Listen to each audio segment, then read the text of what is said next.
Giants down to their final strike. Smith back in there. The 2-2 pitch, and he swings and misses. Strike three. Got him with a fastball. And that'll do it here this afternoon in Chicago. The White Sox shut out the Giants. Final score of 1-0. A tough luck loss for Robbie Ray. The 6th inning solo homer from Andrew Benintendi. The only run that was scored here today.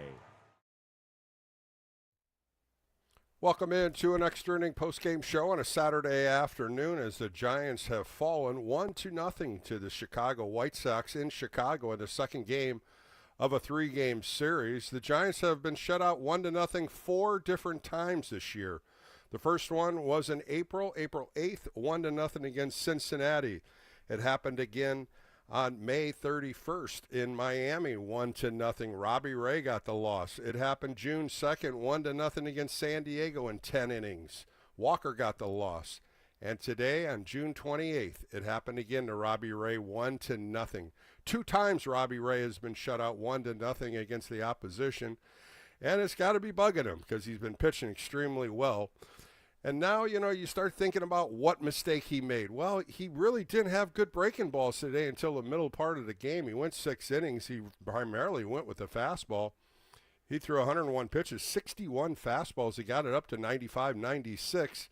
A lot of different times in this game he got out of trouble. The second inning he got out of trouble. The third inning he got out of trouble. Had a 1-2-3 fourth. In the 5th inning, got a nice double play to get out of it. He had 2 outs in the 6th inning, had a 2-0 count on Andrew Benintendi, and he threw a fastball down and into a lefty, and he just got it out for his 10th home run. And that was the only run he gave up, and that was the only run the White Sox got to prevail against the San Francisco Giants. A huge blunder by Brett Wisely in the base path in the 6th inning. It was 1st and 2nd with nobody out. A balk by Adrian Hauser made it 2nd and 3rd. A strikeout by Rafael Devers, a quick throw by the third baseman, or by the catcher to the third baseman, and caught Brett Wisely, picked off at third. This was the second time in 2 games Brett Wisely was picked off at first base yesterday, and today too much of a lead, especially with a left-hand hitter up. The open line to third base was there, and when you look at what Cuello did, he threw a bullet to third base, and Rojas just tagged Wisely. It wasn't even close enough to get a replay. So you start thinking about that inning, 1st and 2nd, nobody out. You had your Thunder up. You had 2, 3, 4 up. A balk makes it 2nd and 3rd, and nobody out. A strikeout, a throw out, and a fly ball, and the Giants don't score. And that was really about the only time they had an opportunity, as Adrian Hauser goes 7 innings, 4 hits, 1 walk, 5 strikeouts. Really had a lot of movement on his pitches. A sinker, a changeup were primarily his 2 pitches. Threw 92-mile-an-hour sinker. He threw 45 sinkers. Now, a sinker is a movement that goes down and away to a lefty, goes down and into a right-hander. He was pinching the outside corner with it to right-handers. He was pinching the inside pitch to lefties. So the movement on the pitch definitely had the hitters squeezing, and a great call by Marvin Hudson behind the plate. He had a real good zone today. I thought he really established his zone and kept it there. It wasn't as tight as yesterday, but there was times where he really caught the corners and called both Robbie Ray and Adrian Hauser a good game for both of them. So now Robbie Ray goes back to the drawing board. He has a 2.75 earned run average now, and like I said, 2 1-0 losses in his 8-3 record.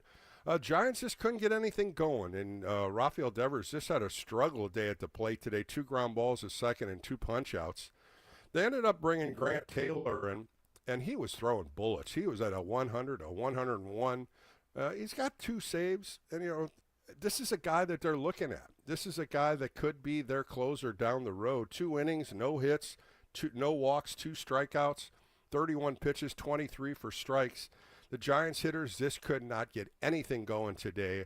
A lot of fly ball outs, and we keep harping on Jung-Hoo Lee. We keep talking about Willy Adames, 2 guys that struggled today. Willy Adames going 0 for 3 with 2 punch-outs. And Jung-Hoo Lee had one robbed in right field by, of course, Austin Slater, an ex-Giant.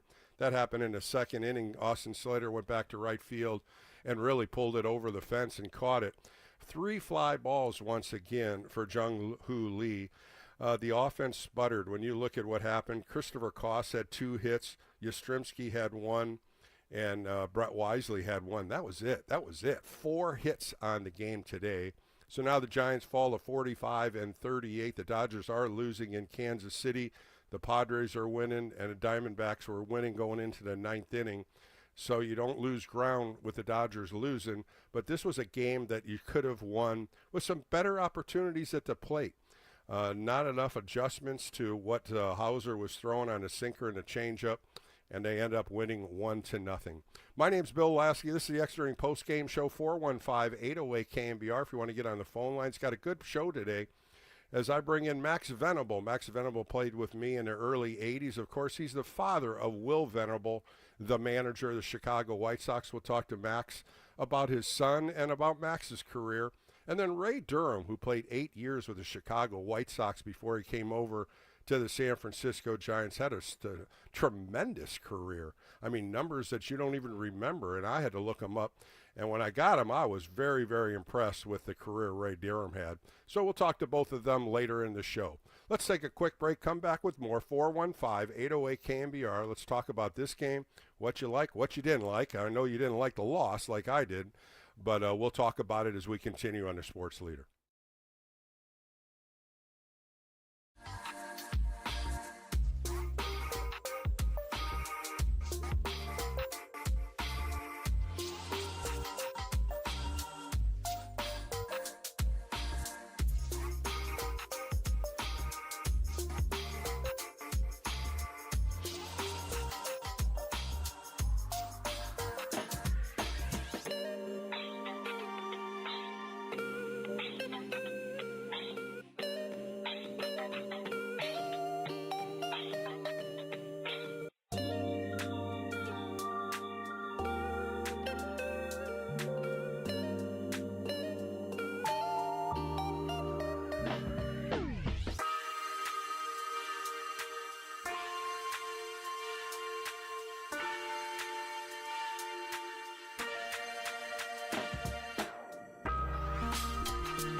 A 1-2 pitch. Devers swings and misses. Snap throw to third and out. There is Wisely. Unbelievable. It's a double play. Devers strikes out with Wisely picked off at third. Back on the extra inning post-game show on a Saturday, Giants lose 1-0. Robbie Ray once again getting the loss, his second 1-0 loss this year. Out of 17 starts, he's got 11 quality starts. 11 quality starts is 6 innings or more with 3 runs or less. So when you look at what he's done, he's 8-3. 2 of those losses are 1-0. When you look at his overall numbers on the year, 98 1/3 innings pitched, 75 hits only, 30 earned runs. That was his 10th home run he gave up. 38 walks with 110 strikeouts.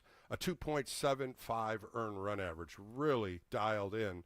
As you could say, ace number 1, Logan Webb. Ace number 2, Robbie Ray. The Giants just could not muster anything on the offensive side today, as Adrian Hauser just had the sinker, the changeup, curveball, all different things spinning. And it wasn't really throwing hard. It was just a movement on the pitches. Ground balls, he had 6 fly balls and 9 ground balls. So when you're looking at what he did against the Giants, kept him off balance, kept him away from the pitch, and he comes out with the win. A great outing by Andrew Hauser. All right, let's get to the phone lines. Let's go to Peter in San Jose. Peter, what do you got to say today in a 1-0 loss? Hey, Bill. To be honest, really, really frustrating. Like, how do you lose 1-0 to the White Sox? They lost like 150 last year. Well, they're 27-56 with that win, Peter. That's the answer there. They have not been the greatest teams, but when you look at what Adrian Hauser did and how he maneuvered the pitches on the hitters today, he kept them off balance. And it wasn't a 101 fastball like Taylor and Grant did, but when you look at what he did, he kept them off balance with sinkers, sliders, curveballs, changeups, and they just beat it in the ground when you look at 9 ground ball outs out of 21 outs. Yeah, he has a decent ERA, but he's not pitching a lot of innings. But the point I wanted to get to is just that we have injuries, and Schmidt it's really tough because he's getting going. Chapman is obviously a team leader, but they still have a lot of guys that are getting paid a lot of money. Like Devers, I'm not worried about. He's been here for 2 weeks, but Adames and Lee's just in a monster slump. Adames, I bought his jersey, and I've just been extremely disappointed. I'm really tired of excuses for this guy because he's getting paid $20+ million a year to be a below average major leaguer. And I heard a comment from FP Santangelo, and I love FP, but he goes, "Oh, Jason Worth, his first year wasn't very good, and we can't afford for him to punt the year for Willy Adames when we're in the middle of the wild card." So I just don't want to I'm tired of this dude hitting 200, and he's breaking out of it. His OPS is 650. He's a below average fielder. It's really frustrating to watch. Well, I'll tell you what. I don't think he's a below average fielder. I'm going to say right now he's a below average hitter. He's only hitting 211 today. Just couldn't pick up the ball at all. Punched out the first 2 times up, and a weak fly ball to center field. And you would think you'd have better contact for a hitter like he is. It just hasn't gone well at all, and there's no excuses. He has to get better, and you're going to keep him in there all the time because he is your best shortstop, and a day off here or there is not going to change things. Of course, they said it did when, before they got to Colorado, they gave him Sunday off, and then the Monday was off, and he did okay in Colorado, but the consistency's not there, and I think that's what you're looking for, Peter. You have a couple good games. The last game in Boston, the third game, he hit the ball well. And then Miami, he didn't do anything. These last 2 games really hasn't produced anything on the offensive side. You look at what he did yesterday, 0 for 3 with a walk today, 0 for 3 with nothing hard hit. And I understand your frustration with Willy Adames. The other one is Jung-Hoo Lee. Since June 15th, he's hitting $120. And I'm just tired of F7, F8, F9, fly ball. What happened about hitting the ball on the ground, trying to go the opposite way? The swing path, the back shoulder goes down, and it's a pop-up all the time. I'm more concerned about him as well as Adames because they need these 2 guys in this lineup. They have to rely on these 2 guys in this lineup. No, I agree. I think another thing about Lee that just drives me nuts, and even before he was getting into his terrible slump, he just lets them pump a fastball right down the middle. So, you're a former pitcher, Bill. You know a pitcher's favorite pitch, strike one. He's always 0-1. Exactly. He always lets them throw a pitch right down the middle. So no matter, even if he maybe fouls one off, he's already down a strike. It seems like almost every at bat. That's what really frustrates me is that. And when you see a player's pattern, when a pitcher studies that, and everybody else coaches, just throw a pitch down the middle. You're going to have an 0-1 advantage almost every single time with this Peter, guy. you just took the thought out of my head. Analytics is showing that. Analytics will show that opposing pitcher, he takes the first pitch. And why not just try to throw a fastball outside corner, just throw it for a strike? He's going to look at it. And if analytics is showing me as a starting pitcher, he likes to look at the first pitch, you're damn right I'm going to try to throw a strike to get ahead of him. 0-1 is the best pitch in baseball. But what I don't like is I don't like him not driving a ball on the ground or driving line drives. When have you seen him hit a line drive? Today, the ball that Slater caught, that was probably the hardest ball I've seen him hit in a week. But these guys have to show up. This team's not going to go anywhere if Willie Adames hits 211 and Jung-Ho Lee hits under 240. These two guys are going to be in the lineup every day, and they got to figure out the slump they're in because it's just not happening. Yeah, I totally agree. I think the super frustrating thing is just that this team has exceeded expectations, but it's not for the reasons you would think. Like, I think what exemplifies that is, and this is no insult to them, but like, any lineup where you have Christian Koss leading off and Dom Smith batting fourth, it isn't scaring people. And I know it's because you have to shuffle the lineup around, but it speaks volumes to how much of a slump and Adames and Lee and even Devers in a short time, which, we'll see how that goes. Devers is great, but Peter, the only reason why Koss. Peter, let me just throw this to you. The only reason why Christopher Koss led off today because Casey Schmidt was in the lineup. And they just moved this lineup quickly as they could because something happened with Casey Schmidt. Either the wrist was bothering him after BP or whatever, because this lineup quickly. Brett Wisely wasn't in the game today. Christopher Koss was all the way down in the lineup. So the original lineup didn't have him leading off, but I think what they just did is what's the best leadoff hitter? Who's the guy hitting the ball? Koss had 2 hits today out of the 4. But other than that, he is not a leadoff hitter, and if this is what they're going to look at as a leadoff hitter, we're in trouble. Yeah, no, I just think that's the thing is, like, we can't expect guys that are just, these relievers are great, but we're just expecting too much from the wrong guys, I guess. It's not the wrong guys, but, like, we're seeing the guys that your are main guys. To be the Your super main guys guys aren't haven't contributing stepped up all the right year, way. and we've been lucky to be in the wild card. And so it's like, if they can't get it going, we might be in trouble. There's still 7 games. There's still 7 games over 500. But I'm right with you. These are games that you have to win against the White Sox, and you lose 3 to Miami. Now you come in here in Chicago, and here's 5 games against 2 cellar dweller teams, and you go 1-4. So it is frustrating. But Peter, thanks for the call. I appreciate it. Let's go to Jay in Napa. Jay, you're on Extra Inning Postgame Show with Bill Lasky. A frustrating loss. If I'm Robbie Ray, I did my job. I gave up 1 home run, but then you get the loss. It's Jerry, not Jay. Sorry about that, Jerry. My mistake. That's okay. That's all right. That's all right. Jerry, they gave you the wrong info. That's all right. Hey, what do you got for me today, Jerry? What the heck can you say about this base running? Oh, Wisely, it's been brutal. He did it last year too. I don't even know why that guy's still here. I don't get it.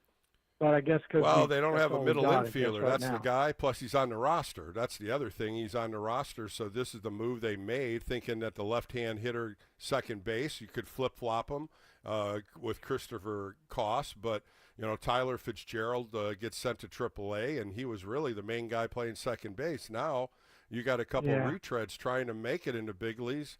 Koss has never played in the big leagues. Wisely's been up and down. And now you have to depend on them, and that's a big question in this lineup. Yeah, they let themselves get in a really bad position. Same thing with catcher Kinsler. I'm sorry, but they got to find somebody else. The guy can't hit. I agree, and it goes back to Murphy, who they had 2 years ago, who's never really maintained or even played. They signed him to a 2-year deal. That was Farhan Zaidi. Yeah, they really lost out on that deal. Yeah, $8 million, and the guy never even played 10 games. So that was a contract there, and they just could not pick up a second catcher. They've been trying. It's just not clicking. This is something that's showing now. And again, Patrick Bailey, he starts to get a couple hits. He's still under 200. You look at Kinsler, he's hitting 103. You look at Wisely, 158. These are numbers that are in the big leagues. These are guys that are competing in the orange and black, and it's just not working. And the offense is sputtering. They're minor league people. I mean, they're stuck right now because I think they made some poor decisions, but that was with the last regime. We'll see what maybe Buster can get us somebody. Yeah, we'll see. But better. Again, you got to look at the main guys back. too. Jay, the main guys are the Adames. guys that are frustrating me too. I like what you said about Adames. Yeah, it's time he has to kick it. I mean, this is too many excuses, too many first year. He's not going to. No, you got to go out and compete. You got to get better at bats. The first 2 strikeouts, he didn't even see the ball in the outside corner. The ball was in the catcher's glove when he swung. Those are frustrating at bats. Those are frustrating at bats when we're watching the game, and you just shake your head because these are at bats or big league hitters. Make contact, put the ball in play. Well, John Hurley, he had a really nice swing in the beginning of the year. He was stroking the ball to left field. He was spraying the ball all over the place. Now he's trying to hit home runs. He's swinging up on the ball. He thinks he's a home run hitter. He's Jay. not. Everything, the back shoulder comes down and the fly ball happens. Right. And I would like to see him hit ground balls. Get back into the ground ball line drive mode. Yeah. He's not a home run hitter. Hit it through the hole. And the month, hit it through the hole the month between of first June. and second. The month of June, he's hitting maybe 120 in the whole month of June, and we're almost done with the month of June. Yeah, we're getting nothing out of first base either. I like Dominic Smith as a defender, but there's a reason why he never got caught on anywhere. He just can't hit consistently. Well, the problem is that he's not playing every day. That's been the issue. When he was playing the first couple of days up here, he was hitting the ball. It's just so difficult when you don't see pitches for a few days and then you're in there and then you're trying to make adjustments. That's a hard job to do. He's a very good defensive first baseman, no question. But the offense just couldn't come alive today. Yeah, they couldn't come alive today, and they only had 3 runs yesterday. And when you look at what happened, Bailey hits a ball that the right fielder tried to catch, and it goes under his glove. And that's how they ended up winning that game. So the offense, I had to laugh when the announcer called it a triple. I just started laughing. I was like, that wasn't a triple. The guy missed a freaking ball. Well, it was a triple in your book, right? It's in the scorebook as a triple, but we all know what it was. It was a base hit, and the guy misplayed it, and it turned into a triple. This is a terrible team. We should sweep this team. We should have swept Miami. We didn't do that. So we're losing to the wrong teams. We're losing to the wrong teams. This Giants team is 45-38. They're still, right in that second, third position. And they just need to wake up. Tomorrow, Justin Verlander on the hill, and it starts at 11:10. It's an afternoon game, and he's going to have to perform. He's going to have to get out there and give you 5 or 6 innings. And just like Robbie Ray fought today. Yesterday, Landon Roop fought today. There was times in this game that he went out there and got out of jams, and I thought that was real impressive. Yeah, I loved it. I think that kid's a real deal. All right, Jay. Well, thanks for the call. Appreciate it. Have a great rest of the Saturday. All right, we're going to take a quick break here on Extra Inning Postgame Show. We'll come back with more calls. I got great interviews down the road, Ray Durham and Max Venable. I'm Bill Lasky. This is the Extra Inning Postgame Show. More coming up right here on the Sports Leader.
Yeah, I mean, we're trying to be aggressive and do some things to score some runs, and it's, in this case, backfired.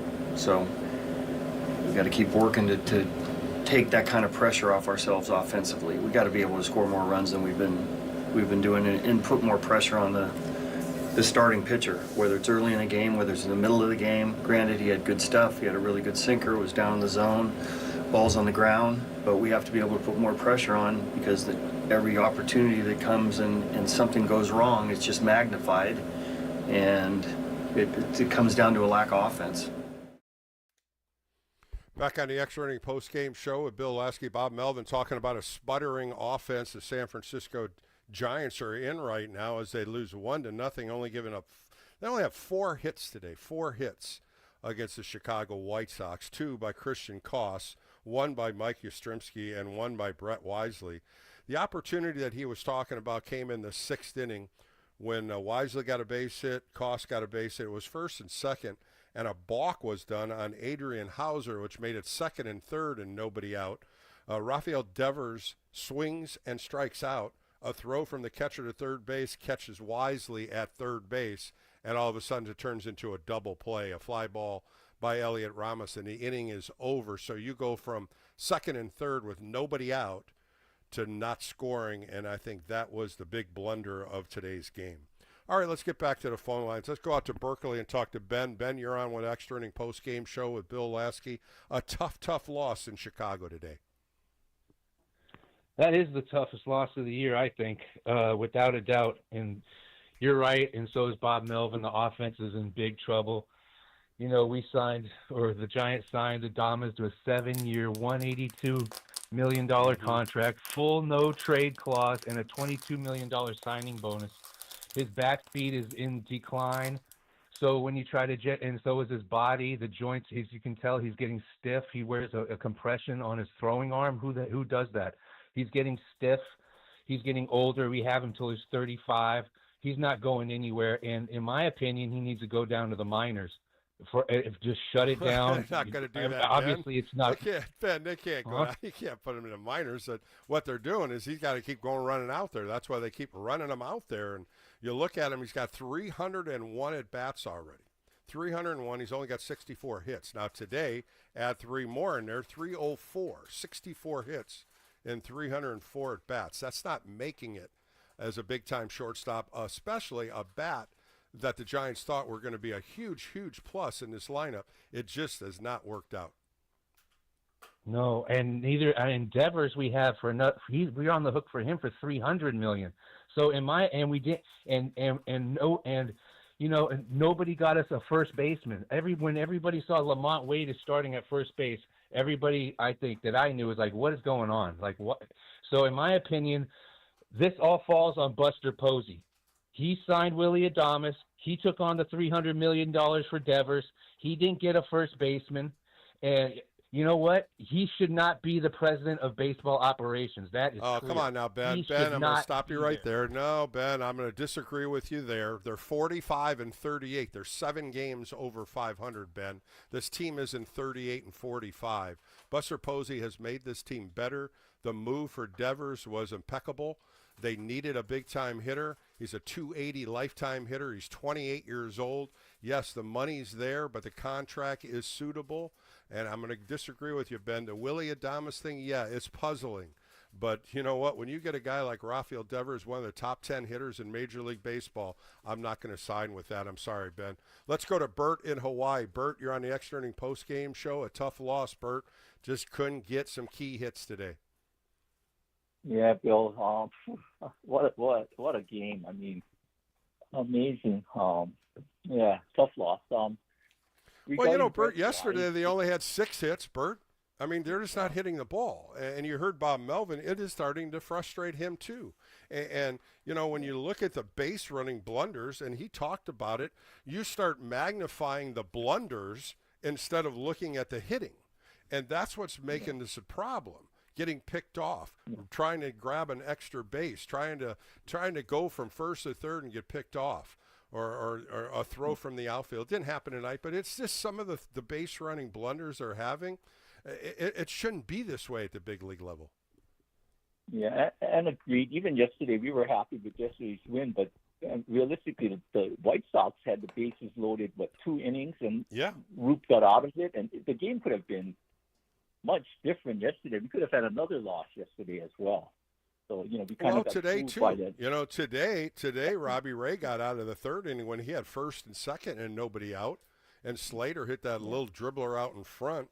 Kinsler made a beautiful play at 3rd. He strikes out Vargas, and he gets a fly ball to get out of the inning. He battled today in different parts of this game, just like Roop did. Yeah, and so getting back to Wisely, I don't get to see the games. I only can listen to it. I mean, what, do you have any idea what he's thinking about being on third base with a big hitter up there? Why is he taking such a big lead, or what was happening on that play? Or on video, he took way too big of a lead, especially with a left-hand hitter. The catcher has a full range of throwing right to third because there's nobody in front of him. Because of a right-hand hitter, it shades him. But as a left-hand hitter, he had to have been coming down that line, 30% from third base, somewhere around that part, and he just didn't get back fast enough. And the throw was a perfect throw. I mean, they didn't even want to replay it. That's how fast it was, and he couldn't get his hand in the bag. Yeah, so that doesn't make sense in terms of why he's taking such a big lead. No, not at all. Devers up there. I mean, if Fitzgerald or somebody, a small hitter, then Devers struck out right there, Bert. Sure. Devers had struck out on that pitch when he threw to third. So Devers swings and misses, and then they throw to third at Wisely, and that's where the double play happened. Yeah, but anyway, I mean, I'm thinking Wisely should get optioned back down and bring back Fitzgerald. I mean, the 2 pickoffs yesterday and today, I mean, that's kind of pretty bad, actually. And you better off. Well, to tell you the truth, Fitzgerald got hit with a 101-mile-an-hour fastball yesterday on his throwing hand or his left hand, and he got out. He was taken out of the game. I don't know what X-ray showed, but he got drilled yesterday on his left hand on the back side of it. So I don't know what happened. I'm going to look into it to see what was the outcome of that. But, man, I saw the replay of it. He got drilled, and it was 101 miles an hour. So just a devastating loss if he goes down. And you look at Schmidt. Schmidt was in the lineup today, and then they removed him. So his wrist is probably still sore. He took batting practice, took infield. He was listed in the lineup. But right before the game, they changed the lineup, and that's why Wisely played. He was not in the initial lineup. Yeah, see, and that's why I don't know why they actually moved Fitzgerald out of there. They should have just put Costin at second base and kind of worked with Fitzgerald on the side up at the major leagues. There was no sense in bringing up Wisely. I mean, because Fitzgerald does add. Yeah, the only thought I thought was left-handed. I thought he would be playing against right-handers, and then you look at Koss or Fitzgerald, they would have been playing against left-handers. That's how it was last year, if you remember. Wisely got a lot of starts against right-handers. This year, he was wrong out. He had a great spring, and they sent him back to AAA, and that's where he started. He's had a couple nice hits, but the defense is there. He's solid at defense. it's the blunders on base running that is really affecting him. Yeah, and you're bringing up his 150 average, though. I can see if it's a left-hander hitting whatever 2-something or 2, but he's only hitting 150. Anyway, a couple more things, Bill. And Encarnacion, he suddenly fell off the radar. What's happening with him? He had an oblique issue. He pulled his oblique, and he's been on the IL. So he's on the IL. I don't know if he's even started rehabbing. I've seen him in the dugout at the home games. I don't think he's traveling. He might be in Arizona rehabbing. He just couldn't get anything going when he got called up from AAA. The numbers that he had in spring training and the power numbers, he never even hit a ball deep in a game. I mean, his numbers were just fly ball or ground balls. Yeah. Okay. And one final thing, how come we couldn't have kept Joey Bart as him and Bailey together? Why? Bert, I've answered that question a half a dozen or more times. I mean, that was in the Farhan Gabe Kapler issues. They had problems with him. They wanted to change his catching style. He did on the one knee. Then they wanted to change his hitting style, and he just couldn't do it. There was a lot of frustration between Gabe Kapler and Joey Bart, and eventually they traded him, or I think they released him, and he got claimed by the Pirates. He sure turned it around. He's been starting to catcher over there, and I think he was hitting like 270, 280 at one time. I haven't checked recently how he's doing, but, I got to know Joey Bart while he was here for a few years, and it frustrated him because they just kind of put him on the side, and Patrick Bailey was pushed up in front of him. And, hey, Patrick Bailey's a good catcher, no question, but when you start looking at the hitting side, switch hitting catcher, and that's what they wanted, and Joey Bart was an odd man out. Yeah, I see. Yeah, I missed that on Joey Bart. I just didn't understand why he had to go, but anyway. Well, frustrating. It's frustrating when you lose players like that. Yeah, I was surprised to see Austin Slater in the outfield. I didn't know he was playing with the White Sox. I thought he was still with the Orioles, but that kind of surprised me, didn't it? Yeah. When I heard that today, he made a nice catch on John Lee today. Yeah, he sure did. Well, Bert, thanks for the call. I appreciate your time. Enjoy Hawaii. It's always great hearing from you. Take care, Phil. All right, let's go to Castro Valley and talk to my buddy Scarecrow. Scarecrow talked me off the ledge tonight on a 1-0 game. That's the fourth 1-0 loss this year. What do you have to say to me today? Hey, Bill, I just don't know what to do anymore. I'm so frustrated. And this isn't going to be an easy series to get a rhythm. And I don't know. I just wish we could go back to the old days where these guys had a fire under them, where maybe they'd go in the clubhouse and, get fired up, maybe do a bump, maybe stick something up their ass, just to get the fire going, I just don't know anymore. Just watch your language. Language. I appreciate it, but just watch your language on this. But I think a lot of frustration is in that clubhouse. I think there's a lot of guys that are frustrated. You heard it in Bob Melvin's postgame show.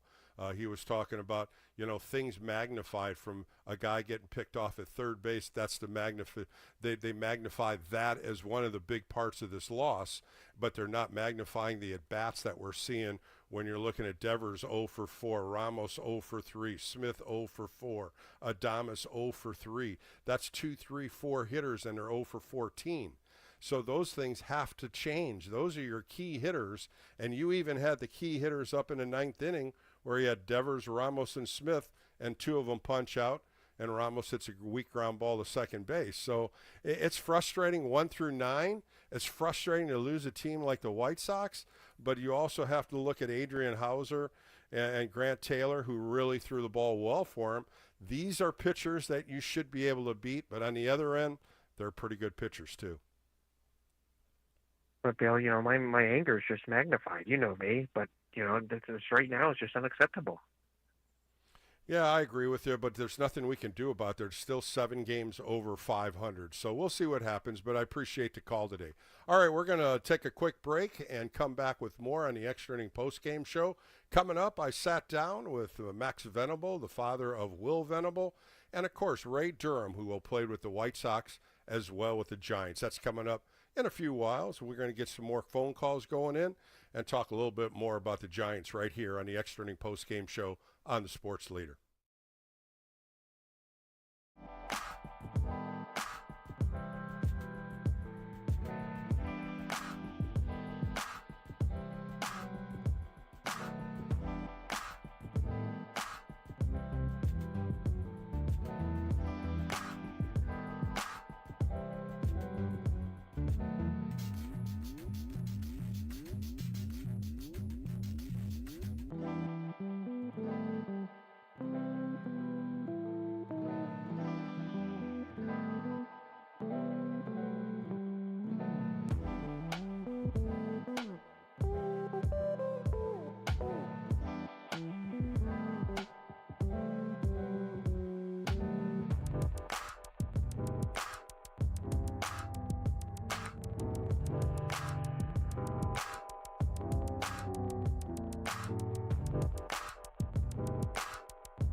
It was a typical Robbie game.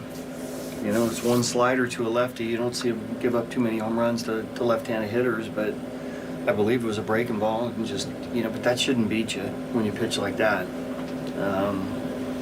You know, is able to pitch out of jams, is just really calm in what he does. It's been consistent all year. We feel great when we take the field with him. Just left him hanging with, you know, another good, really good performance. All right, back on the Extra Inning Postgame Show on a Saturday. Robbie Ray giving up a home run in the 6th inning after he got 2 outs.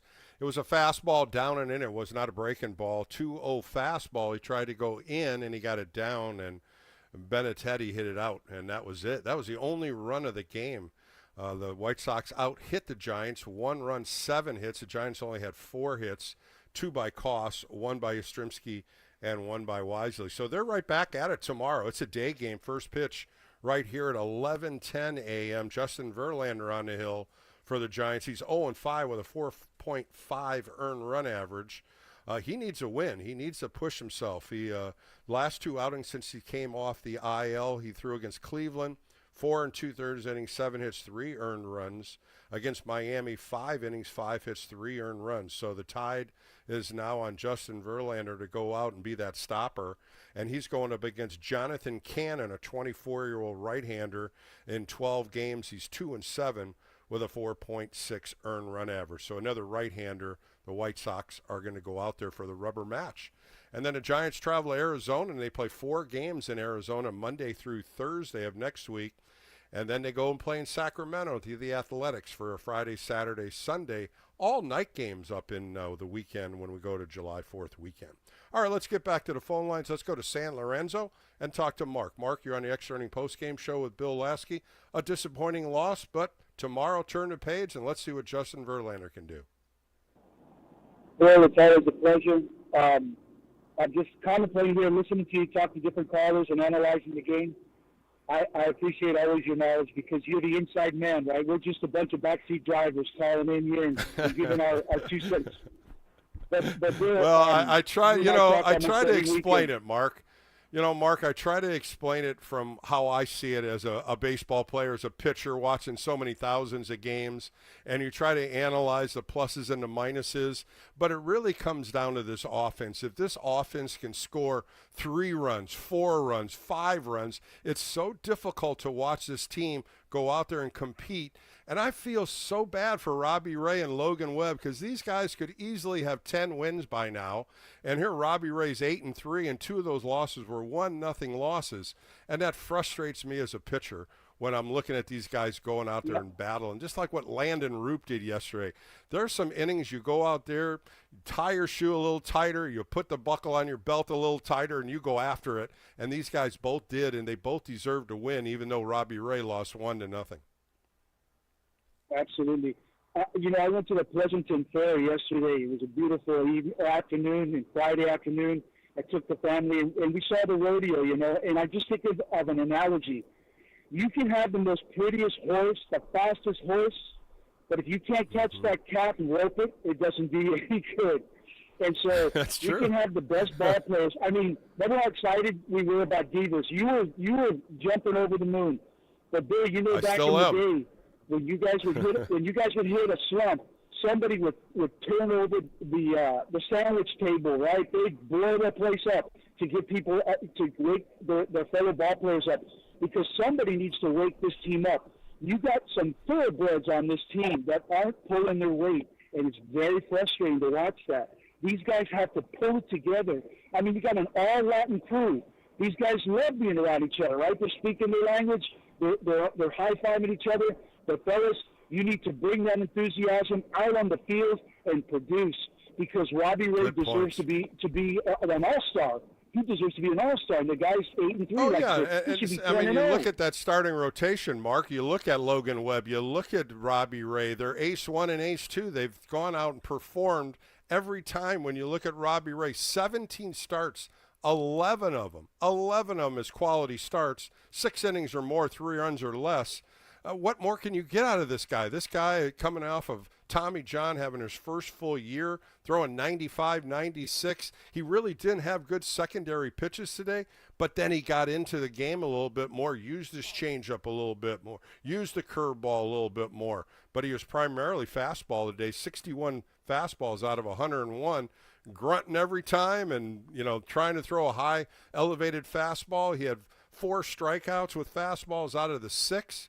And he battled today, and that's why I say, as an ex-pitcher, those are the kind of games you go home and you go, why in the hell did I lose that game? How in the hell did I lose that game?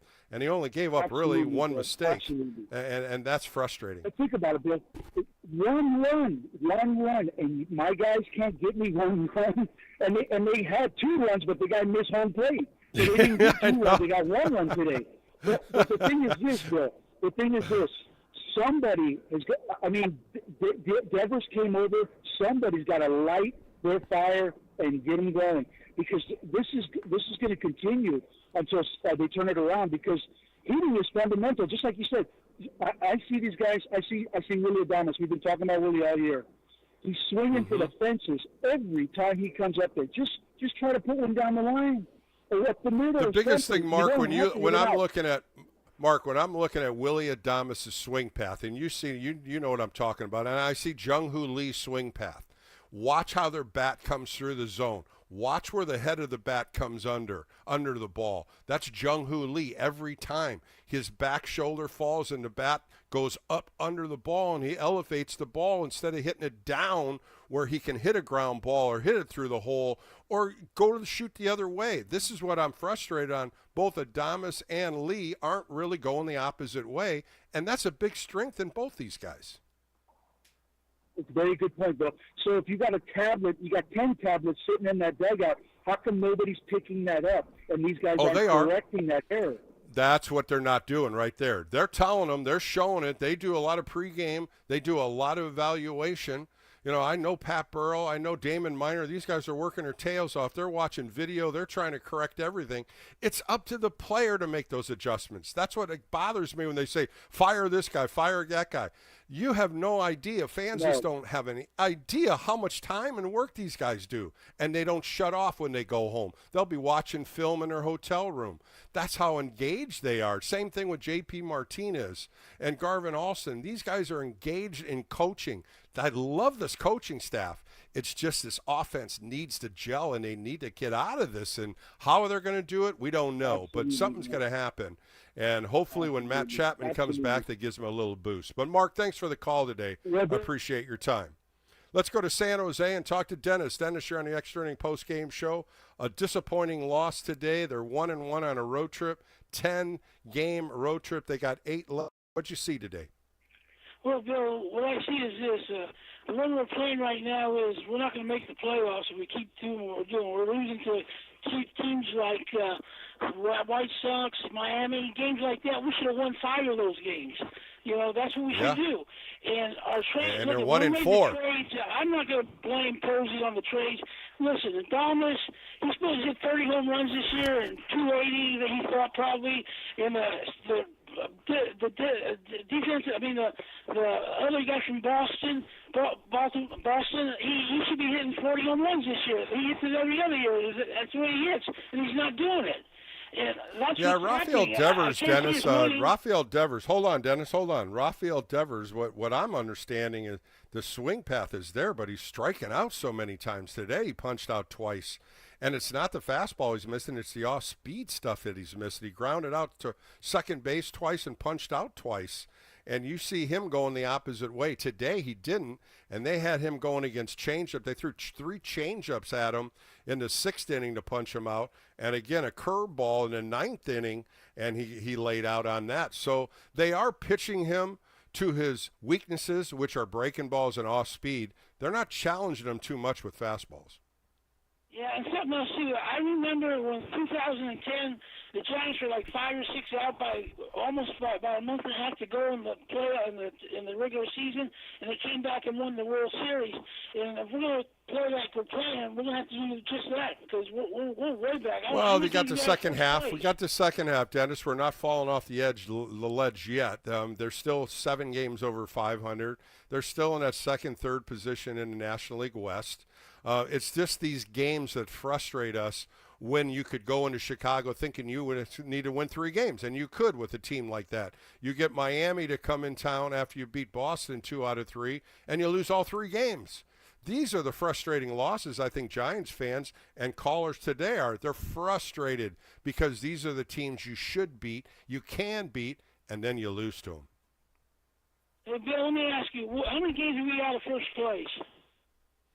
I do believe it was 6.5 when it started today. The Dodgers lost. I'll take a quick peek real quick for you. Yeah, they're 6.5 out. They're 45 and 38, so they're 6.5, and the Padres are now 6. So the Padres have pulled ahead of them. We keep losing these games. We're not going to get nowhere. Well, you got time yet. These are the games that frustrate everybody when you lose 1-0 to a team like the White Sox when you should be able to put 2, 3, 4 runs up. And the at-bats got to get better. And tomorrow they have to come out with a 2 out of 3 series here against the White Sox to go into Arizona. But, Dennis, thanks for the call today. Let's go to San Mateo and talk to Kevin. Kevin, you're on an Extra Inning post-game show with Bill Lasky. What's going on today? I'll tell you, Bill, if it was Farhan who got Adames and the pitcher that's going tomorrow. Rafael Devers? Verlander. Oh, yeah. no. If Go it ahead. was Farhan who got Verlander and Adames, Giants fans would be all over him. But it's Posey, so it's okay. He won 3 World Series. He could do what he wants, and Giant fans will let everything go.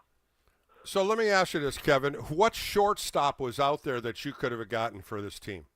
Besides Adames, who could you have gotten as a shortstop? You missed the shortstop. You didn't have a shortstop. Fitzgerald, Luciano, Wisely. You had all these guys playing shortstop last year. There was a huge hole at shortstop. Tell me somebody that you could have picked up besides Willie Adames. I want to okay. Look at there's no answer there because he was the best shortstop on the market. He was the best shortstop on the market. He's had good career in Milwaukee. He's slumping the first half of the year, no question. I don't think his defense is under average. I think his defense is above average. I really do. But what's happening is everybody's just magnifying him instead of let's look at other players in this lineup. Willie Adames is struggling. We know that. He's only hitting 210. But there's a whole other bunch of players that are only hitting 220 or less. But everybody's magnifying on Willie Adames because he got this big contract. What about Jung-Hoo Lee? He got a big contract. I don't hear too many callers calling me about Jung-Hoo Lee. And Jung-Hoo Lee is falling fast in the month of June. He's not even hitting $125 in the month of June. But everybody wants to blame Adames. Nobody wants to blame Jung-Hoo Lee. Nobody wants to jump on Patrick Bailey. He's hitting 190. So let's just make this all in one. Let's just talk about the offense altogether. Let's talk about a team in their hitting. They're hitting 232 as a team. That's not too good. And I think that's what we need to look at. All right, we lost him. Okay, Kevin, thanks for the call. Appreciate it. But, I mean, hey, I'm agreeing with what's the problem. The problem is the offense. The problem is Willie Adames, Jung-Hoo Lee, Patrick Bailey. There's a few of the people in this lineup that the Giants need in this lineup to produce. They need to hit better, but it's failing, and we got to figure out why it's failing, why they're not hitting the ball, why they're not making contact. 7 strikeouts today, 4 hits. Things have to change in the offense. Things have to get better with each at bat, and that's what we need to see. You saw it in Miami. They lost 3 to Miami. They only had 6 hits yesterday. They won 3-1. Today they lose 1-0 and only had 4 hits. Let's not just single out one player. Let's single out the offense altogether, and this is what has to get better. Let's go to Vance. Vance, you're on the Extra Inning Postgame Show with Bill Lasky. What's cooking, my friend? Well, I'm kind of like what you say. It's a team effort. And, back in the day, Sparky Anderson had the Red Machine, you had Billy Ball, and even with Bruce Bochy, when we won the World Series, everybody talked about they're buying into Bochy's system. This team seems like a bunch of individuals. It doesn't seem like, we're not hitting. Well, we're not doing this. And I think a lot of that shows in the mental mistakes. They're getting, like you said, there's all these base running things because they're not in the game mentally. You got to have a system that the players believe in and they're part of. You can't be like, he gets 100 million and this guy gets 3. I don't know. Maybe it's because of the big salaries nowadays. The managers aren't as hands on. Well, they do, Vance. They handle it. It's not to go in the spread. They don't do that anymore. They don't go in there and have a closed-door meeting and go off like they used to in the Sparky Anderson days. Same thing when I had Frank Robinson. He'd close the door and just go ripping and roaring. They don't do that anymore. That's the old school. The baseball gods and baseball nowadays, they don't do that. They go in and bring you singly, and let's look at what your at-bats did today. Let's look what we can do better tomorrow. It's individual stuff now. It's not a team concept. The players need to do that. The players need to pick each other up. The players need to push each other. They do. There's a lot of excitement in the dugout, but it's just not generating into runs and hits, and I think that's what's frustrating more than anything. Well, I think it's mental because Adames did it last year, and Devers was doing it, and Lee was doing it in Korea. But they come over here, and now they're unplugged. So something's got to get frustrating. It's frustrating. Them it's united as a frustrating, team. Really. Yeah. But I'm with it, agree. and I don't. I know Wisely got picked off, but if Devers makes contact, that isn't even an issue. You know what I mean? I'm not excusing it, but it's true. And I'm just a little disappointed how he swung today. He didn't really swing. He didn't adjust to the off-speed stuff. They off-sped him all day today. Change-ups, breaking balls, a couple fastballs he fouled off. But he's got to make adjustments because if teams are scouting Devers right now, I'm not throwing him a fastball. I'm throwing him all off-speed stuff. If I walk him, I walk him because he's hunting fastball. And today he grounded out to second twice, and he struck out twice, and those 4 at-bats were not impressive. Yeah, well, it's contagious, I mean, I guess it is. You're right. Who knows? Cause look at 2-3-4. 2-3-4. Vance 2-3-4 over 14. So they didn't hit the ball well today. one hit from the second batter to the eighth batter. We had one hit.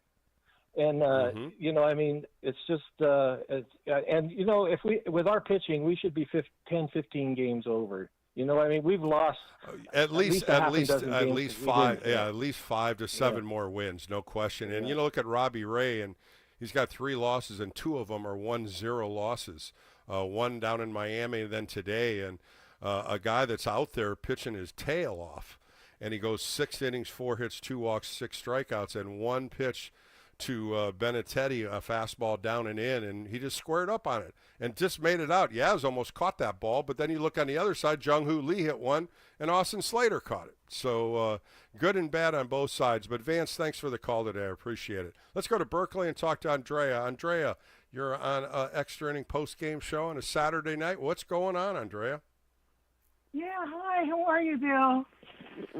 Frustrating. Yeah. A lot of frustrated fans today. I'm sure you've been listening to a lot of the calls, and I think the biggest issue that everybody is still going off on is the offense, and they just sputter. And you heard it from Bob Melvin in his post-game remarks. They're trying to score runs any which way they can.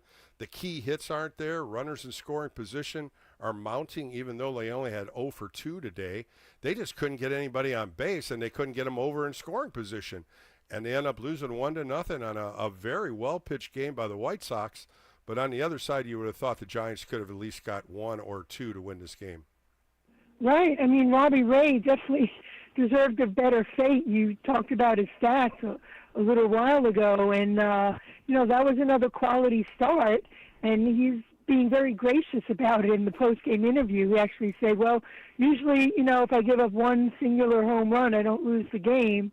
He's born October 1, 1991. He's actually having, you know, some high energy, Mars in Virgo, to his Jupiter in Virgo. I mean, his chart looks fine, except he's not getting the run support. He's doing his job. Yeah. And, you know, Andrea, I said this earlier, you know, Andrea, both him and Logan Webb could easily have 10 wins. No question. Yes. You know, when you're looking at Logan Webb 7-5, and you're looking at Robbie Ray now 8-3, easily they should have 10 wins, both of them. Right, he was pitcher of the month. Offense just aren't doing it. Right, Robbie Ray was pitcher of the month last month. Yeah, the month of May, he dazzled. He really threw well. Right, doesn't get much better than that. So the Giants got to, you know, scrape together some runs and just give, you know, the quality starts their due. So we're going to hope for the best. I always say, you know, the Giants got an extra pitching coach with Verlander, but he needs to step up to the plate and finally get a win. And hopefully, fingers crossed, we get a Sunday fun day, because this has definitely been challenging. Those are fun ones for me, Andrea. It's the hard ones when you lose 1-0, and you know, I'm frustrated with the hitting. The fans are frustrated. Everybody's singling people out, and I just don't like how people single each other out, because it's just not one person not hitting. When you're looking up and down the lineup, just like that last gentleman said, Vance, one hit from the 2-hitter to the 9-hitter. One hit, and that just doesn't break it in the big leagues. They have to get better at bats, and they're swinging through pitches that they should be hitting. They're looking at pitches in the first pitch. They have to be more aggressive, and I think that's what they need to get going here. And once it gets going, let's hope it continues. We know the floodgates do open, Andrea. We've seen it many times, but it's frustrating when you continue to get 4 hits, 5 hits, 6 hits, and this is a big league team that should be generating 4, 5, 6 runs, not just the hits. Right. I mean, Robbie Ray, 6 innings, quality start, 4 hits, 1 run. You know, you got to give your pitchers more run support here, because they're holding up their end of the bargain. Yep. And, you know, you said it right. There's no starting pitcher that's going to go out there in post-game remarks and just start blasting the offense. All he did was do his job. He doesn't bat anymore, so his job is to put zeros on the board. And he battled today. He battled for 6 innings, 101 pitches through 6 innings, Andrea. And the second and third inning, 22 pitches, both those innings. You know, he was at 60 pitches after 3 innings, and he battled through the next 12, 12, and 17 in the next 3 innings, and he got through it with only giving up 1 run. But you could tell he was frustrated coming off that mound after he gave up that home run. You could see him shaking his head, saying that could have been the loss, and it ended up being the loss. Right, and the Giants need to get some runs on the board to absolve their pitcher of any guilt feelings they well, may tomorrow, have. let's see if your pitching coach can get that win tomorrow, Andrea, and we'll have a fun day Sunday tomorrow. How's that? Yes, from your lips to the baseball gods and goddesses' ears. Andrea, have a good rest of the night. Thanks for the call. I appreciate it. Well, we definitely had some fired up fans today, and I had a question about that, and I enjoyed it. And I just want fans to understand, you can unload on me. I'm a big boy. I can handle it, and I'm going to fire back at you if I don't like what I hear. And I just don't agree with some of the calls ripping on Buster Posey. I'm sorry. I'm not going to take that. Buster Posey has done a great job. He has to manage a team. He has to see what the pluses and minuses are. And Rafael Devers was a huge, huge pickup. It hasn't worked yet. It will. This guy's a 280 lifetime hitter, so got to give a little room for him. But this offense has to wake up. We have to see some better at-bats and some better runs. All right, we're going to take a quick break. Ray Durham come up next. I sat down with him the other day. He had a great day with Chicago. Chicago brought him back, gave him a bobblehead, and really looked at his career, and his career was magnified. Before he came to the Giants, he was a good White Sox, and we're going to talk to him next right here on Extra Inning Postgame Show with Bill Lasky. More coming up right here on the Sports Leader.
Welcome back to the Extra Inning Post-Game Show with Bill Lasky. My guest was a two-time All-Star. He played 14 years in Major League Baseball, 8 with the Chicago White Sox, 6 with the San Francisco Giants.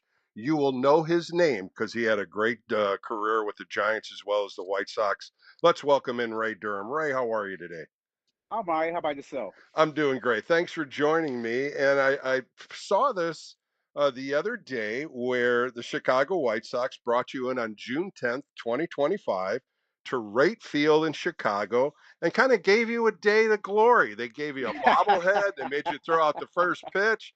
Tell me about that whole experience because you went back to Chicago for that. Yeah, that experience was awesome. I mean, as a kid, you never think that you would, have a day to yourself. I mean, let alone a bobblehead. I think the But biggest thing, it was when you get these honors, Ray, after you retire, you start thinking about your career and the years you had in Chicago. I mean, they were outstanding, two-time All-Star. But what they did was they made you the glory. They made you the pat on the back. They made that special for you. When you think about it, all the years you played there, the 8 years, that made you special for that day. Yeah, it truly did. And actually getting to see some of the, front office personnel and fans that I had taken pictures with, during my time in Chicago, to see now that they're all grown up, and it was like, wow, it, it was crazy. Well, you signed out of a high school. You kind of worked out at a minor league complex. Tell me how you got drafted by the White Sox. It's weird. Like Alex Cosmides was the scout for the White Sox, and he would actually come to the games and see our shortstop, who was, I mean, this guy was a stud. And for whatever reason, he didn't play that day, so I wound up playing and actually playing pretty good during that game. And a couple days later, we had another game, and he came back, and I had another good game. So we kind of had this rapport going, and lo and behold, he somehow he talked the White Sox into drafting me. And they did in 1990. And they You were in did. the fifth Yeah. round. You got selected in the fifth round. You signed with him. You moved through the minor leagues pretty quick. At the age of 23, you got to come to the big leagues in 1995, your rookie year. And you were right into the games. You played 125 games with the White Sox, of course, at second base. And your shortstop was pretty damn good, Ozzie Guillen. So tell me a little bit that Yeah, relationship when you first came up and how experienced Ozzie Guillen was next to help you. he and I told a story, when doing an interview in Chicago. It's like this all happened even before I was on the big league squad. He actually, I think I was going to AAA that year. He actually brought me over to the half field, and we did some infield work on the half field. And I wasn't even in the big leagues. And he came over and and worked with me, and taught me how to play the position. Turning double plays, taking the right way to take ground balls and go about my business. And man, he really taught me and took me under his wing, and really, I mean, showed me the way. And then '95, when I got to the big leagues, and going into spring training, I mean, it was much of the same. But now that I was going to be playing next to him during the season, we kind of went into depth on more turning double plays, where he wants the ball, where he likes the ball, and even vice versa, turning the double play from my end, that you say, at the big league level, these guys are going to be coming after you, so you got to throw the ball and protect yourself. And that was his biggest thing, is making sure that I was protecting myself over there. Well, from 1996 all the way through 2002, you played over 150 games out of a 162 game schedule. The most you played was 158, and that was the year you made your first All-Star team in 1998. A lot of injuries happen, a lot of different things, the ups and downs. Did you ever think coming out of the lineup, because you were in there every game? No, I wanted to be in there. I was I prided myself on how healthy I was, and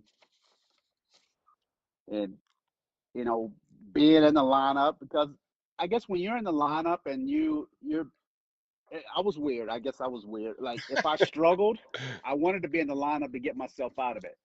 Or if I was hot, I wanted to stay in the lineup. So it's like I didn't want to come out. Well, 3 consecutive years as a leadoff hitter, you had 15 home runs, scored 100 runs, had 20 stolen bases or more. Your slugging was over 450, 65 RBIs. You were the 10th player to do this in Major League Baseball, behind Henry Aaron, Willie Mays. The numbers and names were out there, even Barry Bonds. There was some names that are on a Hall of Fame list. When you think about those 3 consecutive years as a leadoff hitter, you were doing everything and more. Tell me a little about when you got that award or when you thought about this award. It's somebody else brought that up to me, and I had no idea. And to now that you're mentioning those names, I mean, it's insane. I mean, because most of those guys that you just named are in the Hall of Fame or should be in the Hall of Fame. Mm-hmm. And to have my name mentioned, amongst those legends is, I mean, it's I guess it's more proof to me what I did in my career, and that I shouldn't take it. I mean, I shouldn't take it lightly, because I mean, as I look back on it now, it's like I was a decent player, as I said when I first came on, but as you say those numbers, I was an above average player. That voice you hear on the extra inning post-game show is Ray Durham. Well, let's talk about a couple Hall of Famers you played with. Frank Thomas being one, just a mammoth of a man, a DH, a Yeah. voice in the locker room. Your leadership and your role with him, how was that as you played with him? Oh, Frank's a big teddy bear. I mean, Frank's awesome. Yeah, he was. He played first, and I would always try to not have him move too far. I would try to cover him and make sure that he was comfortable over there, and then he wound up going to DH. But with Frank, all you had to do was get on, and you knew that you either going to have to go first to third or first to home, or trot, because he was going to hit the ball hard somewhere. Well, Ray, So another Hall of Famer was Harold Baines, an outfielder, hit with power, a very aggressive hitter. I faced him going through the minor leagues. He was that kind of guy in the lineup that you had to keep your eyes on. He was a guy that could drive you in. He also could start a rally, and he also could take you deep. What'd you think about Harold Baines? Oh, H&B, he could do it all. Well, in Chicago, we always called him he was the professional hitter, because righty or lefty, I mean, he was going to get a hit. A couple managers you played with, Ray, Terry Bevington, Jerry Manuel, and also Ron Schuler was a GM. Kenny Williams was a GM. These guys were all prevalent in your career with the Chicago White Sox. Tell me a little bit about a few of these managers, especially Jerry Manuel. I ended up playing with him up in Montreal when he was a player. Oh, actually, it's funny. I actually saw Jerry probably about 4 months ago. I saw, but he actually lives up here near me. I mean, we hardly, sometimes we cross paths, but he's, I think he's doing some baseball camps with Major League Baseball. But when he's in town, I mean, we kind of cross paths and kind of catch up. But yeah, Jerry was a player's manager. He let you do your thing, because I mean, like you said, he played the game. But I mean, Jerry, he was the kind of manager. He always had an open door. I mean, if you had a issue or needed to talk, I mean, his door was always open. You can go in and talk to him about everything. But yeah, he was like that father figure. Ray Durham on the extra inning post-game show for a few more minutes. As I said earlier, two-time All-Star, 1998 and the year 2000. In 98, you hit 285. In 2000, you hit a little over 280. But the numbers were there with 35 doubles, 19 home runs, 67 RBIs. The stolen bases were always over 30. Both of those years were big time years for you. Tell me a little bit about both of those All-Star games. Those All-Star games were really cool because you're getting to play with some of the best, and to be able to come in and contribute and be on those teams, and you always play against those players, but then you're in the same locker room and getting to physically, sit down and have these conversations with with a Jeter and A-Rod and all those guys, Griffey, and I mean, those All-Star games were special. Well, Ray, when you finish out, thinking about what just happened to you, what the White Sox did for you, and when you look at your 8 years with Chicago, you averaged 280 as a hitter, 249 doubles, 53 triples, 106 home runs, 219 stolen bases. That honor, as we talked about in the beginning of this conversation, and as we end, the White Sox did what they should have done. You had a fantastic career with the White Sox, and I'm so glad they even gave you a bobblehead. Whoopee! But they should be honoring you a different way because the years that you had there as a leadoff hitter were over average. They were really above average. When you look in the rearview mirror, tell me your thoughts on those years with Chicago. Those years in Chicago were special. I had a lot of fun.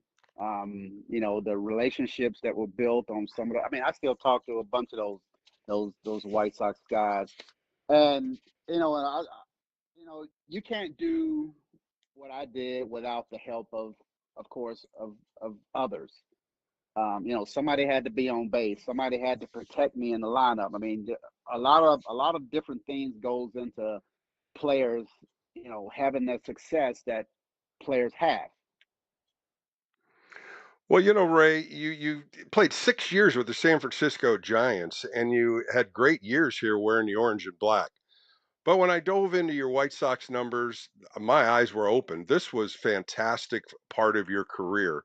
And I want to thank you for your time and just talking a little bit about your days with the Chicago White Sox because they were special for you. Well, thank you. I appreciate it. That was Ray Durham on the Extra Inning Postgame Show. More coming up right here on KNBR, the Sports Leader.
The 1-2 pitch. Devers swings and misses. Snap throw to third and out. There is Wisely.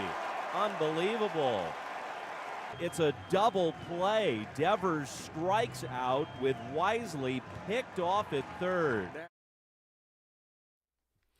Back on the Extra Inning post-game show on a Saturday with Bill Lasky. The baseball world is saddened today as Dave Parker has passed away at 74 years old today. Of course, he has been suffering from Parkinson's for many years, and he was supposed to be elected into the Hall of Fame next month. And he was elected, but he was supposed to be at the Hall of Fame next month to receive the honor. It's so sad.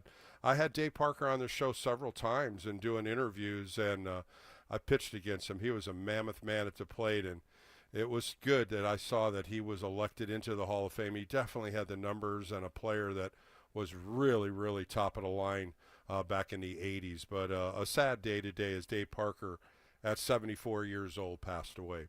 All right, the Giants lose today 1-0. 1 run, 7 hits, no errors for the White Sox, no runs, 4 hits, and no errors for the Giants. The fourth time this year the Giants have lost 1-0, and 2 of those were on Robbie Ray starts. Robbie Ray goes 6-4, 6 innings, 4 hits, 1 earned run, 2 walks, 6 strikeouts. He gets the loss. He's now 8-3. Numbers on the year are just fantastic. 98 1/3 innings, 75 hits, 30 earned runs, 10 home runs, 38 walks, 110 strikeouts, a 2.75 earned run average for the lefty. Tomorrow, Justin Verlander takes the hill. He is 0-5 for the San Francisco Giants. He's got 12 starts, a 4.52 earned run average. His last 2 starts against Miami and Cleveland. In Cleveland, 4 2/3, 7 hits, 3 earned runs. In Miami, 5 innings, 5 hits, 3 earned runs. So tomorrow, a big start for Justin Verlander as he's trying to get that first win, as he has 262 wins in his 20-year career. Facing him is Jonathan Cannon. He's been in 12 games, 10 started. He's 2-7. The right-hander has a 4.66 earned run average, 11 home runs in 63 2/3 innings. That game right there will start at 11:10 right here on KNBR. The Extra Inning post-game show will follow that. 2 great guests tomorrow. Ellis Burks. Of course, Ellis Burks started his career with the Boston Red Sox, went to the White Sox for 1 year, ended up being in Colorado where he was mashing the ball, came over to the San Francisco Giants. He won the Willie Mack Award, and he finished out his career with the Cleveland Indians back then. It's not the Guardians. And then I sat down with a 94-year-old Dave Bristol. That's right, Dave Bristol. He managed the Giants in the late 70s for a couple of years. His first big-time manager's year, it was with the Cincinnati Reds. And as his rookie year, he had Pete Rose, Tony Perez as the first-year rookies. And then Johnny Bench came in the year later at 19 years old. He's also in the Cincinnati Hall of Fame. I got to sit down with him. So 2 good interviews tomorrow with Dave Bristol and Ellis Burks, and that's following the Giants game that starts at 11:10. Coming up next, an ex-teammate of mine, Max Venable. Max and I played in the early 80s. We also played in Venezuela together. A good outfielder. He was very fast, very good in center field, and the corner outfielders, a pinch hitter, a pinch runner. And what happened? He had 2 boys. One played professional football for the Chicago Bears, and the other is Will Venable, who ended up going to Princeton on a basketball scholarship. His wife, Molly, kind of convinced him to try to play baseball, and what'd you guess? The San Diego Padres drafted him in the 7th round, and he became a big leaguer. From there, he coached a few different places with the Chicago Cubs. He was also with Bruce Bochy's coaching staff with the Texas Rangers. This year is his first year as a manager with the Chicago White Sox. So sit back, a great little conversation coming up next with Max Venable and I as we relive our days with the San Francisco Giants in the early 80s, and more coming up with him and Will. And we talk a little bit about Will toward the end. All right, that's coming up next right on the Extra Inning Postgame Show on KNBR, the sports leader.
Welcome back to the Extra Inning Postgame Show with Bill Lasky. I'm excited to bring my guest, a teammate of mine in the early 80s. He played with the San Francisco Giants, the Montreal Expos, Cincinnati Reds, California Angels, 12 seasons in the big leagues. He also, in 2015, was elected into the Rancho Cordova Sports Hall of Fame. Let's bring my buddy in who wore number 49 for the San Francisco Giants, Max Venable. Max, how are you? I'm doing great, Bill. It's so nice to talk to you, man. Everything is good. Life is good here in Boise, Idaho. Yeah, well, I tracked you down finally. It was a research mode I got into, but I was so happy to get to talk to you today and talk about what the family's doing. But I want to get into you real quick here. You were a big football star in high school at Cordova High School. You were on 3 undefeated seasons, and football was your love. Tell me a little bit about what happened in high school, what positions you played, and how much you loved that game. Well, yeah, football was my first love. We at Cordova High School, we had 3 undefeated seasons there that I was there, and we had a coach of Dewey Guerrero, Lancaster. I was a running back, and we beat up on everybody. And I mean, it was great because they kept up moving us, saying that we were in an easy conference, and then they moved us, and they kept moving us around, and we just continued to beat up guys, and it was really fun. So winning is kind of it does great things for you. So, but it was a great experience at Cordova High School. Well, you were also an outstanding baseball player. You got drafted by the Los Angeles Dodgers. You also had football scholarships. And at that time, you said, "Oh, I'm going to go to baseball." Were you ready to sign a major league contract at that time out of high school? God, Bill, the thing is, I was ready to go. I had to sign a letter of intent to go to University of Utah. They were going to let me play football and baseball, right? And I thought, oh my God, this would be great, man. I could play football, that was my first love, and then also play baseball. But then all of a sudden I got drafted by the Dodgers, and I'm going, wait a minute, you're going to give me what to go? I was like, okay. I was like, I took the money and ran, and I felt like, okay, I can always go back to college. But anyway, I ended up having a pretty decent career, and I never had my journey going to college to play football. Max Venable joining me on the Extra Inning Postgame Show. You were drafted in the 3rd round 1976 draft, as you said, by the LA Dodgers. And then they didn't protect you. In 1978, the Rule 5 draft came out, and sure enough, the San Francisco Giants picked you up, and it turned a corner for you because you got to play a little bit more, and there was people watching you a little bit better. Yeah, it was really nice. Spring training that year, and I had no idea what was going on. It's a Rule 5. I kept on hearing, well, if you do well, they'll keep you, and if you don't, they'll send you back. And I'm like, okay. I had guys like Vida Blue on the roster, Jack Clark, and I'm looking at these guys. I'm going, Darrell Evans. I'm in awe. Jeff Leonard. All these guys. I'm in awe with these guys that I've watched play, and it's like, okay, well, moving along, man. Spring training, had a pretty decent spring training. Found myself on the roster in '79, making the big league roster. Man, I was totally stoked, man. It was awesome. You were 22 years old, as you said, and you went through the minor leagues pretty quick from '78. And they brought you up and they gave you an opportunity to be a bench player, a pinch hitter. Your speed was always the thing that never shut off. But outfield was a big part of you. You played center field, left field, and right field. But the biggest thing you had to adjust to was Candlestick Park, the winds, how the winds played. You were a fantastic center fielder behind me because I remember the years and so many things you did right. What were some of the hard things you had to overcome? Well, I think the thing that I had to adjust was, like in the minor league, I was an everyday player, and then making that team. Actually, I was 20 years old. I just turned 21 that year in June, and so it was kind of a hard adjustment because, like I said, I was playing every day, and then all of a sudden it's like, oh, I got to go and pitch hit in the ninth inning off of, Lee Smith or closer. I was like, it wasn't an easy task, man. So I kind of learned pretty quick on as far as like my mental preparation and just things I had to do to really try to be successful coming off the bench and kind of wait for those days that I would start. Well, in 1983, you were 26 years old. The most games you played with the Giants, you played in 94 games, 7 doubles, 4 triples, 6 home runs, 15 stolen bases. And overall in your season, you had 64 stolen bases. You were one of the quicker guys we had.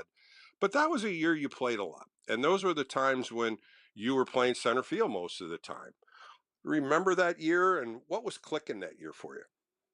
Yeah, I think you said it. It was just more of kind of getting a little bit more experience and like you indicated, I had a little bit more playing time that year.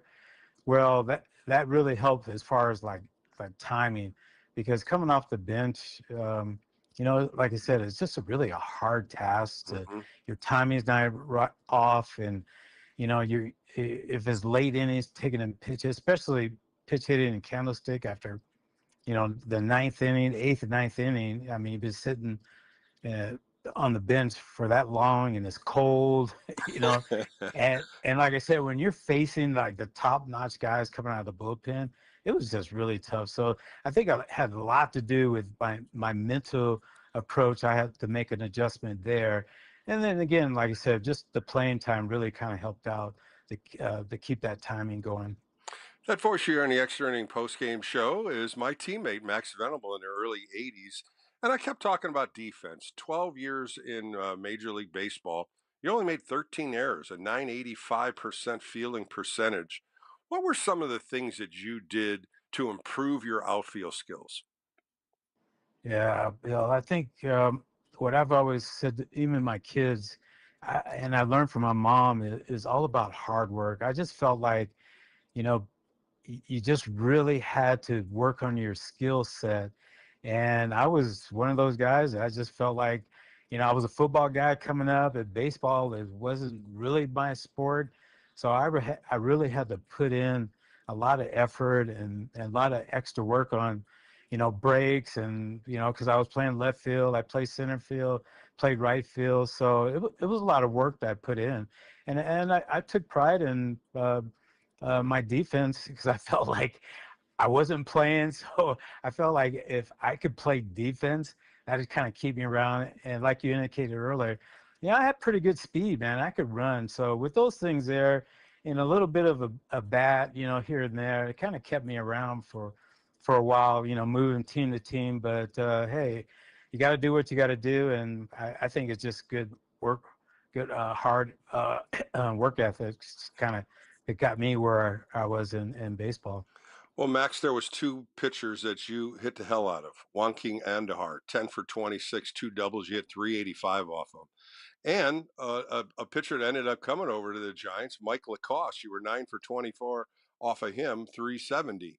2 pitchers that you saw the ball real well on. Tell me a little bit your thoughts about both of these pitchers. Dude, I don't know. I think it's like one of those teams or one of those guys, but I think it was just that team Astros. I played really well again, even when Nolan Ryan had came in, was with the Astros. I even had a little success off him, and I go, oh man, good thing he's with the Astros, because I don't know. It's just one of those things that happened that I have no explanation for You that. saw the ball better, right? Hey, you saw the ball thank better, you. and you hit the ball better. That's pretty much how it is. Yeah, it kept me in the lineup at least. Yeah. All right, here it goes, Houston. Yay! A few more minutes with Max Venable on the Extra Inning Postgame Show. You end up marrying a great lady, Molly. Of course, we've met Molly and hung out with Molly all through our days, and also in winter ball in Venezuela. You had 2 successful boys. Winston ended up playing in the NFL with the Chicago Bears, and of course, Will, who now is the current manager of the Chicago White Sox. But I want to talk about Will when he went to Princeton.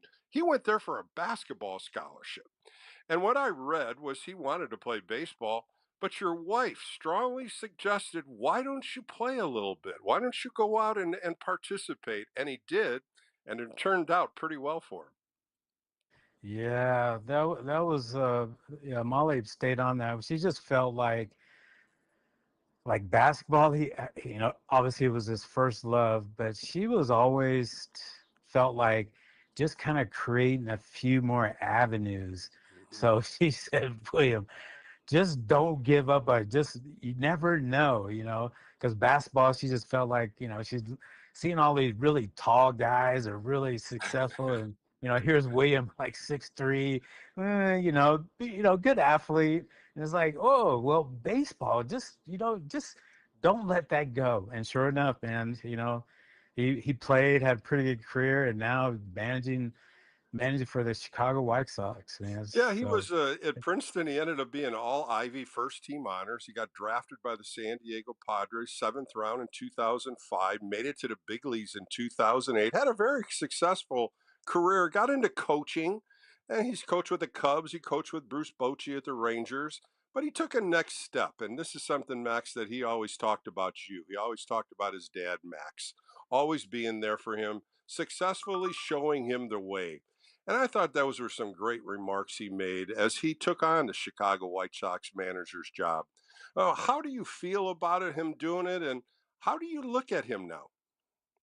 well, I think he's had a really good career as far as coaching, you know, with the Cubs, Texas Rangers. You know, things start to develop as far as, you know, organizations, you know, approached him and wanted him to manage, you know, and it was kind of exciting. And I would think, whoa, managing William, managing, you know, like, whoa, I don't know, man. It seemed kind of like, didn't really fit William, but he really wanted to do that. And when he got that job with Chicago, and my only advice was him and was just like, hey, just be honest with your guys, man. You know, that was like the only thing that I really thought as a player, if our manager was honest to us, it just felt like, I mean, I love playing for this guy because he was honest. He just let me know exactly what my role was or whatever it may be, but just be honest. But we're so proud of William. He has a really nice journey, and he had a lot of success there, and we just hope the best for him as far as with the Chicago White Sox. Max, as we finish up 12 seasons in the big leagues, of course, we didn't talk about the Hall of Fame in Rancho Cordova, which is a fantastic honor for you. When you look back at, and you managed in the minor leagues, you coached also in the minor leagues, you also coached in Korea, you played in Japan, just a successful career. When you look in that rearview mirror, what can you say for Major League Baseball?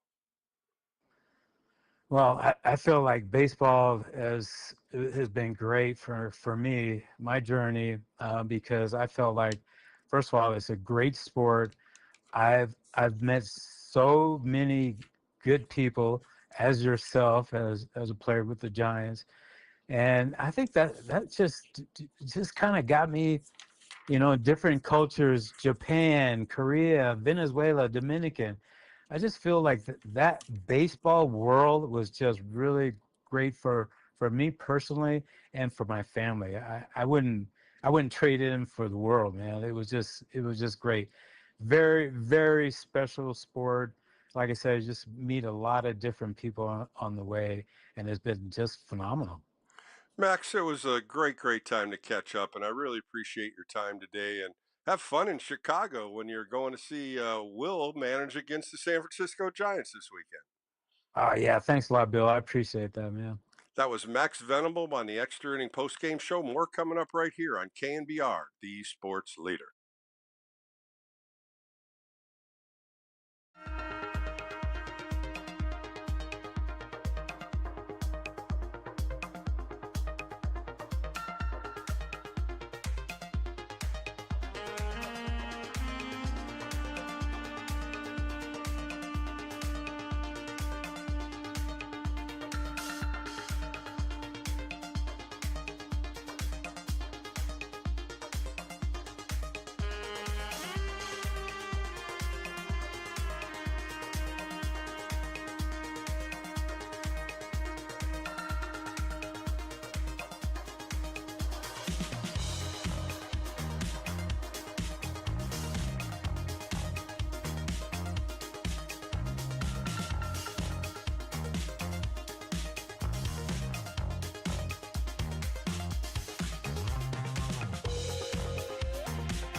Welcome back to the X-Ring post-game show as we wrap up a Saturday show. Giants lose in Chicago earlier today, 1-0. 1 run, 7 hits, no errors for the White Sox. No runs, 4 hits, and no errors for the Giants. A home run by Andrew Benintendi, and he ended up hitting a home run in the 6th inning off of Robbie Ray, his 10th, as Robbie Ray takes the loss. As he goes 6 innings, 4 hits, 1 earned run, the home run, 2 walks, 6 strikeouts. Eric Miller and Tyler Rogers put zeros on the board in the following 2 innings. But the Giants just couldn't muster anything against Adrian Hauser. Adrian Hauser threw 7 innings, 4 hits, 1 walk, and 5 strikeouts. Tomorrow we're going to do it all over again. First pitch right here at 11:10 a.m. Justin Verlander trying to get his first win in that orange and black uniform. He's 0-5 with a 4.52 earned run average in 12 starts, going against a 24-year-old Jonathan Cannon. He's been in 12 games, 10 started. He's 2-7 with a 4.6 earned run average. I want to thank my guests today, Max Venable and Ray Durham. If you missed either one of those, you can check them out on the All KNBR podcast.